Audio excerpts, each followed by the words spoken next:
So I have a couple of questions. Where's everyone from? How many people are from Texas? California? Puerto Rico? Florida? Wisconsin? Wow. Any other states? I know there are a lot, but I'll let you yell them out at me. Wow. I'm hearing a lot of different states. That's great. So I have a second question for you. I'm interested, if you were at the event earlier tonight, you heard a lot of people, you heard the candidates speaking about the future of America. And what I'd be interested in hearing is, what do you want to be? How many of you want to be politicians? You can yell, it's okay.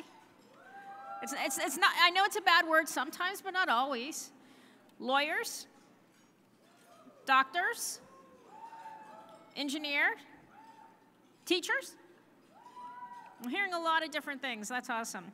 So as Enrique mentioned, I'm the Executive Vice President of Government and Corporate Affairs at Univision, which means I oversee all of our government stuff in DC, all our community engagement, philanthropy, volunteerism, campaigns that we do, which is really a perfect job for someone like me who's an introvert whose Spanish isn't very good. So it's something that I've learned over time. You're probably saying, why is she telling me that? Well, let me tell you a little bit more about myself. So for the Texans, I grew up in Texas, grew up in East Texas in Port Arthur. Woo! So growing up, I was told, you should stay in Texas, you should stay near home, you shouldn't go off anywhere. So I took that and I decided I was going to go off to Yale. I went to Yale, and I went as a writer, a poet, a journalist, and my first few days there, I had a strong Texas twang and a Hispanic surname, and I got a sense very quickly that some people thought that I didn't belong there, that maybe I was taking someone else's spot. So I took that, and I decided, okay, you know what? I'll go to Harvard Law School next, which is what I did. I thought I was going to be a journalist because I had a writing background. Went to law school, and after college and law school, realized I owed a lot of money, so being a journalist just wasn't really in the picture. So I moved to DC, became a lawyer. I spent several years doing that in a law firm, and then in the Justice Department as a cybercrime prosecutor. And then I went to go work for Congress. And when I got to Congress, I was working for the Homeland Security Committee. It was right after 9/11. It was really new. And I learned that there had never been a Latina who had run a committee in Congress before. So I thought we should change that. So I became the first Latina to ever run a committee. But I didn't. It was interesting because when I became it, there were only 2 minorities running any committees in Congress. And it was myself and an African-American male who was running the Appropriations Committee. There were only 4 women. Myself doing Homeland Security, a young woman doing Armed Services, someone doing Financial Services, and Ways and Means. Which kind of broke all the barriers, because if you think about it, people want to kind of pigeonhole where women should be. And we were running the money and the security committees, which said a lot. Now, I'm telling you all of this because through all of this, I've learned one thing. There's a constant. And that is, you will be underestimated. You will be stereotyped. You will be labeled with predisposed perceptions about yourself, no matter how successful you are. But just remember this. Don't treat it like an obstacle, a burden, a bad thing. It's an advantage. It's a leg up on everything. It's a superpower.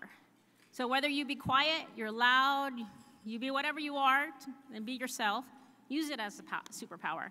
Just don't get angry about it. Use it like Univision did 64 years ago when it was founded in San Antonio. When we were founded as a small radio station, the first thing that happened was the people who were founded went out to find advertisers, because you need money to run a station. You know what they were told? Your people are poor. Your people don't vote. Your people don't buy things. Why would we ever spend money on you? So what the Univision station did was they announced on air, send us your box tops. Send us your packages of what you're buying. Within a week, the entire studio was filled. So they called those advertisers back and said, this is what these poor people that you think don't buy things are buying, and they're your products. You want to reconsider what you told us. And from there, we've grown 64 years later to the network that we are. Use it like Latinos did in 2018, where we drove the election. We elected the most diverse Congress ever, including more Latinos than ever before. The first Latino in Ohio, the first 2 Latinas in Texas. You know, we just released a report in Univision, and what we found is, on average, Hispanic turnout doubled in Arizona, Colorado, Georgia, New Mexico, North Carolina, Ohio, Pennsylvania. Notice that those are a lot of battleground states that people are going to be paying a lot of attention to next year. And we've also seen the numbers grow to 1 in 2, 1 in 3, 1 in 5 new registered voters were Latinos in Texas, California, New York, Florida. So keep that in mind and get out to vote next year. Don't only just get out to vote, also be counted. Don't be underestimated there. We have the census. We've seen a lot of news on the census and the efforts to keep people from voting or from participating. So get out and be counted as well. Just one more thing. As you do all these things, just also remember to stay grounded and stay true to who you are and to your culture. And I say that having learned my own experience. I mentioned earlier when I went off to college to Yale, and like a lot of people going off, maybe my head got a little bit too big. And I remember talking to my grandmother on the phone, who was always very good at grounding me. And just talking and talking and talking away. It was my first week in college. And she says to me, hey, I ran into my comadre Blanca the other day. And you know what she said to me? She said, Dora, I heard about Jessica. I thought she was the good one. Where did she go to jail for? What did she do? So that told me everything, is make sure you stay grounded. And the last thing I'd leave with you is remember to vote and remember to do the census. And don't just remember it for yourself, remember it for your friends, your family, your neighbors, whoever is around. Thank you. Buenas noches. Buenas noches, amigos. First of all, congratulations to all the hard workers and to the LULAC recipients, the award recipients. Very proud of you. I'm so happy to welcome you to Milwaukee and to see such a vibrant young delegation of talented individuals such as you all. And it's such an honor to have Milwaukee, my hometown, host your 90th National Convention. My name is Marwill Santiago. I oversee recruitment at MATC. My job is to visit and talk with young people every day to make sure they know the opportunities that Milwaukee has to offer. But before I start, there's so many great things to see in Milwaukee. I hope you get a chance to visit, maybe the streetcar or check out a game at Miller Park. But all the great things that I can talk about Milwaukee, I can really say I think about the young people whose families might not have the opportunities to do them. And it's not a secret that Milwaukee has its challenges, just like many other cities throughout this country. Wage and income gaps persist. Unemployment stays high for certain groups. And I asked the question, what are we doing to make sure the youth have opportunities so they can fully enjoy what their cities have to offer?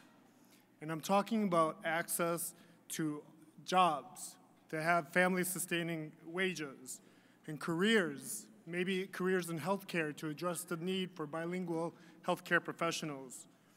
And let's not forget about the creative and service industries that run venues like this, theaters, radio stations, television stations, and our schools and daycares. We need teachers. So what are we doing to make sure that our youth, especially our Latinx youth, have the opportunity to develop their personal and professional careers so that they too can enjoy the greatness of their own hometowns? At MATC, we ask ourselves that question every day, and as young people, I implore you to ask that question of us every day too. Something that we've done at MATC to answer that question is back in 2015, we launched a Promise program, Wisconsin's first Promise program. And if you're not sure what that is, that means free tuition. That means a degree for zero tuition. And we were the first ones in Wisconsin to do it, and since then, It's been implemented through technical colleges across the state and even some four-year colleges so that our grads can finish bachelor's degrees also at zero tuition.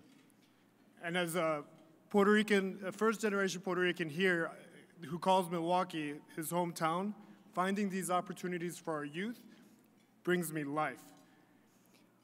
I remember when my mom took me to the doctor and she had to explain to the doctor in her broken English what was wrong, what was the matter. We need more bilingual healthcare professionals, bilingual and bicultural healthcare professionals, and that's what we do at MATC. Or when she was talking to my teachers during parent-teacher conferences, how about bilingual teachers out there?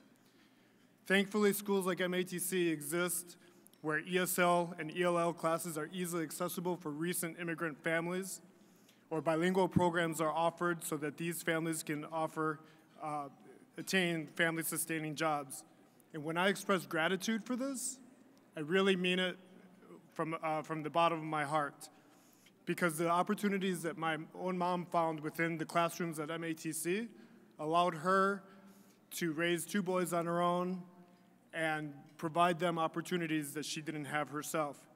And I know many of you can express that same gratitude.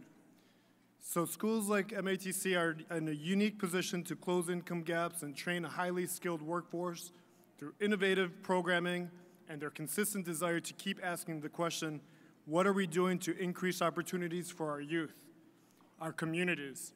But I also want to empower you to ask that question of us. Ask, what are your teachers doing? What are your community leaders doing? Your doctors and nurses, your police and firefighters, but most importantly, what are you doing? Thank you so much. I hope you guys have a great rest of your convention and enjoy our wonderful city. Si se puede.